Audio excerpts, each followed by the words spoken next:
Hello again everyone. So many positive replies.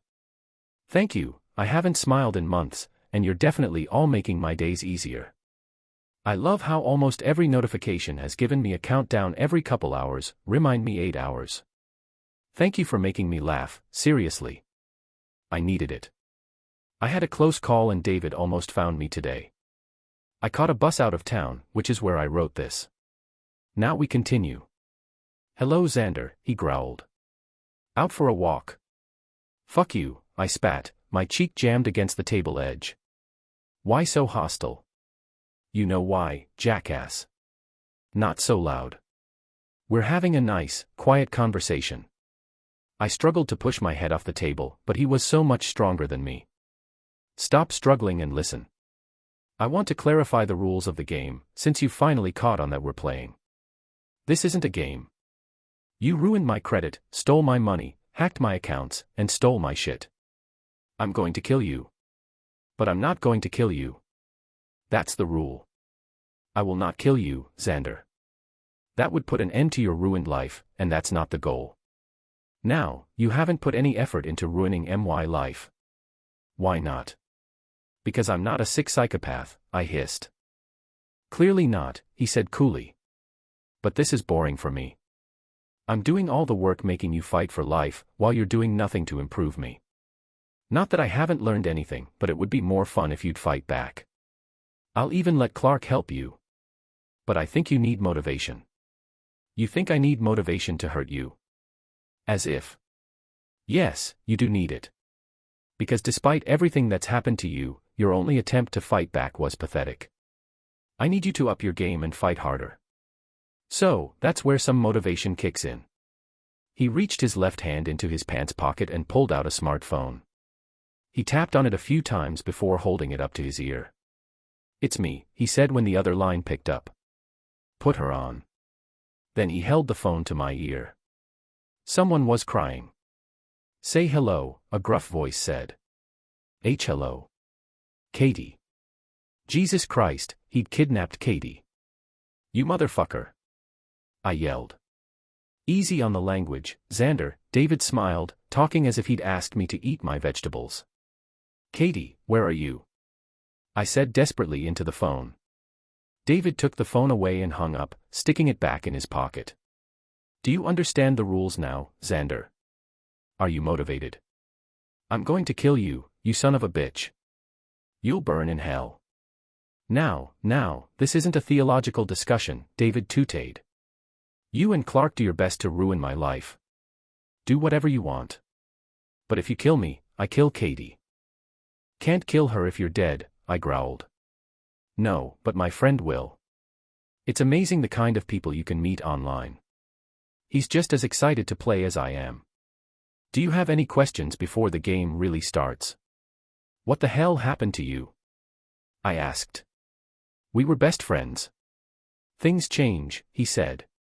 I'd been dreaming of this game for years now. You were my only real friend I could do this with. One day I decided to just go for it. You've ruined your own life by trying to ruin mine, I spat. Once you're convicted of identity theft and kidnapping, your life is over. That's part of the game. Can't ruin me if you can't convict me. I've been preparing for years, he grinned. His eyes were dark and menacing. Don't you think that's unfair to me? How am I supposed to put in a good effort if you've been preparing for years? I'll consider giving you some advice, he admitted, looking thoughtful. In the meantime, do your best. And tell Clark to play along because I'll have some motivation for him too. The sound of scrambling on the back fence alerted us to someone's presence. I shouted for help, and David slapped me, but lightly. I tried to see who it was from my limited movement. Clark's face appeared over the fence. That's my cue to leave, David said with a smile. It's been good catching up with you, Xander. Clark shot across the yard, yelling for David to piss off. David just stood there, looking at me and waiting. That's when Clark caught up and punched him square in the face. David flew to the ground, releasing my head. I stood up and rubbed my sore face. David started to get up, but Clark kicked him in the side. Stay down. He shouted. A light went on in the house behind us. We both turned to look. I had the thought to hold David here until the police arrived. When we turned back around, David was halfway down the street. Clark started to take off, but I grabbed his arm. "Stop, let him go," I said in defeat. "I have something to tell you." We made a quiet decision to avoid the cops tonight. We wanted to file a report with them on our terms, not having to explain what we were doing trespassing in the middle of the night. We jogged back to his car and went home. We sat on the living room couch as I told Clark about David's conversation. Clark was staring dumbfounded at me. "I thought you said he used to be a friend."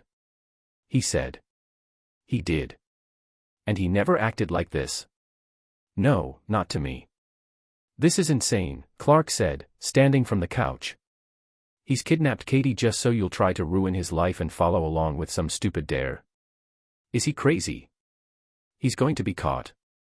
"Let's hope so," I said. "But we should start planning. I'm not taking any chances while he has Katie." "Okay, man. I want nothing to do with this at all, but I also want to help you. If it was anyone else, I'd nope the fuck out." "Then let's get started," I said. "I don't know how much detail I want to put here because it'll likely get slow and boring for you." We stayed up all night long mapping out events, people, weaknesses, strengths, everything we could think of. We filled half a notebook with all our notes. These were the weaknesses we could come up with that we could potentially use against David. Boredom with life, so we could make the game too boring to continue. His mom, if she knew what was going on, she might be able to get him to stop. I know some of you commented that we should kidnap Mrs. K and use her, but we were still very green and had no desire to do the kind of shit David was using. Work, get him fired and make sure no one would hire him again. Online accounts, do the same things to him that he'd done to me. Police, if we could come up with hard evidence to get him convicted, the problem would be solved. Katie, since he had kidnapped Katie, the police would definitely get involved. I could easily report my suspicions about David and they'd search him for the tiniest evidence. Then we looked at his strengths and things to look out for. Prepared, he obviously had a timeline he was following and knew what he was doing. Time, the junk mail and credit fraud incidents had all began long before I felt the effects. This meant that there could be other traps David had set up that would go off like a time bomb sometime in the future. Physical body, it was clear from tonight that he'd been working out a ton and practicing. Possibly training for his job as a security guard. Money, he had a lot of money now from what he stole from me and used fraud to receive.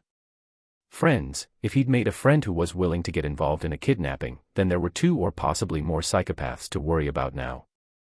Knowledge, he knew how to use fraud without being caught, yet, and hack computers or at least hire someone to do it for him.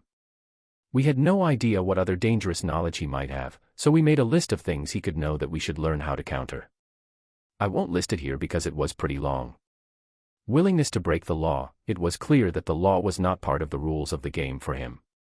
He was either unafraid to be caught, or confident that he never would be. After we looked at David, we looked at ourselves. First, our weaknesses. Knowledge, we didn't have nearly the amount of knowledge David had. Not just knowledge about how to do things like fix a pipe, but also knowledge about David, who his friends were, where he worked, who he talked to, etc. We'd have to start learning like crazy to try and catch up. Money, I had no money left. Clark was limited because he'd just spent a ton on that plasma TV that was just stolen. Home and car, David knew where we lived. We planned to sell our lease ASAP. He also knew our cars, but there was nothing we could do about that until we moved and had some money to buy a junker car we could use when necessary. No matter where we moved, if he could find our car, he could follow us home. Katie, if David decided to change the rules and use Katie as motivation, we might have to rethink everything. Fear, Clark and I knew that deep down David terrified us more than he angered us. I would have rather walked away than exact revenge. We were also afraid and unwilling to do a lot of the things David had already done. These were our strengths. The law was on our side so long as we kept things legal. Clark's credit, so far, David hadn't targeted Clark like he'd targeted me, so we could take precautionary measures to protect him. Jobs, we had jobs and could therefore earn more money. Unless David found a way to get us fired from them. We needed to come up with a way to protect our jobs from David. FTC, police force, government, These government bodies with all their vast resources were working for us on my identity theft. We thought it was likely that they'd be able to link David to my identity theft. Looking at all the strengths and weaknesses of both parties side by side, it looked like an even matchup on paper. But just thinking about trying to fight David made us feel like we were up against an impossible enemy. We sat down to eat breakfast and continued talking over what we would do. Both of us called in sick to work so we could start preparing. "All right, I posted our leases up for sale on Craigslist," I said, putting my phone down. Clark was sniffing the air with a confused expression. He leaned over and smelled his cereal. "Does this smell bad to you?" he asked. I sniffed. "Smells like cereal to me," I said. "Huh. Smells bad to me." He dumped the cereal in the sink.